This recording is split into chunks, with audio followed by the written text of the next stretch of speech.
Hi, I'm Dr. Rudy Cerullo II, and my wife and I have joined St. James Church here in Colorado Springs, and are assisting Pastor Ted Haggard and his wife Gail in taking direction with the pastoral counseling department and pastoral care.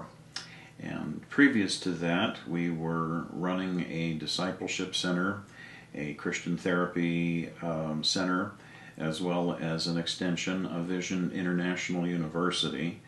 And we were located in the Oceanside, Vista, and Carlsbad areas of North San Diego County in California.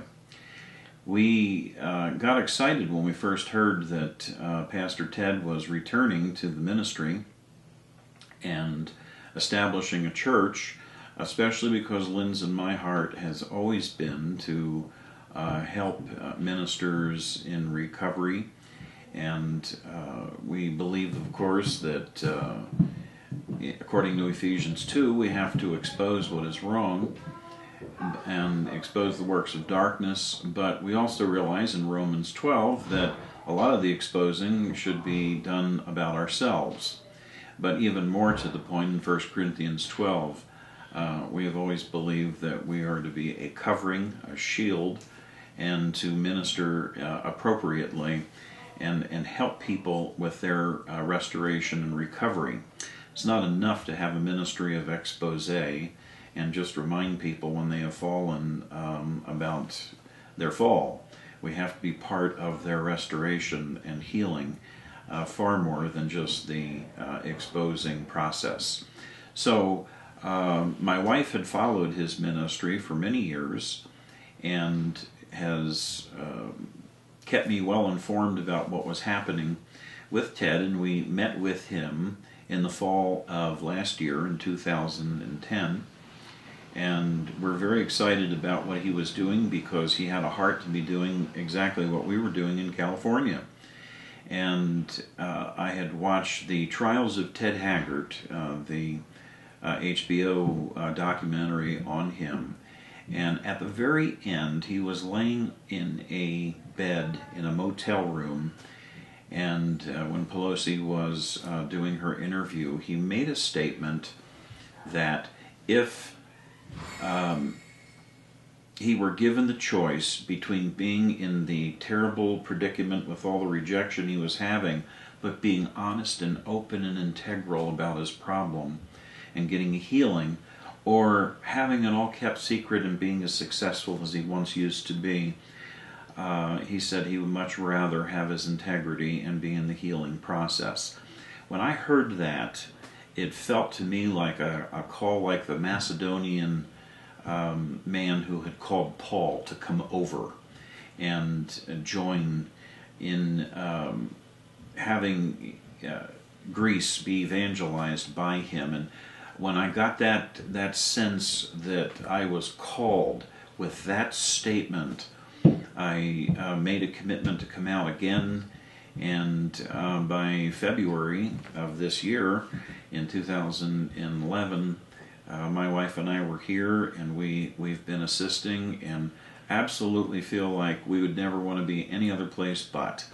Our vision, along with the Haggards, is to one day have a ministry in St. James that will reach out to other ministers who have fallen and who have struggled and have found only judgment and criticism from the cultural flow of Christianity, and rather than being a part of their judgment and expose, we want to be a part of their covering and their restoration process.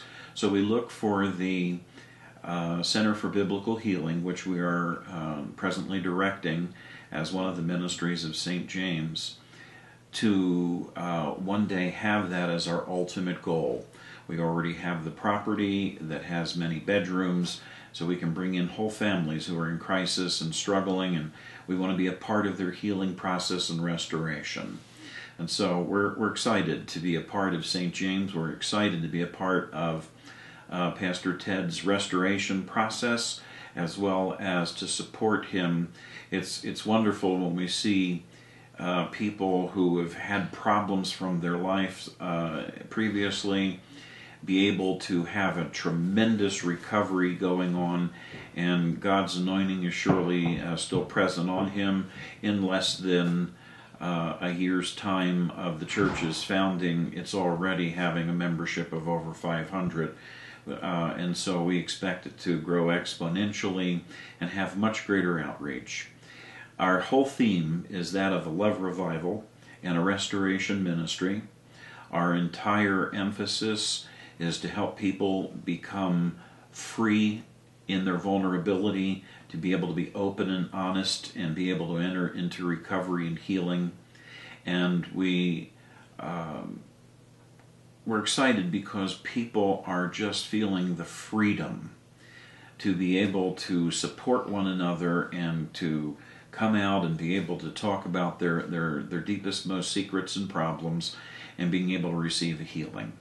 And in closing, I would just like to say that I believe that St. James is not filled with more broken people.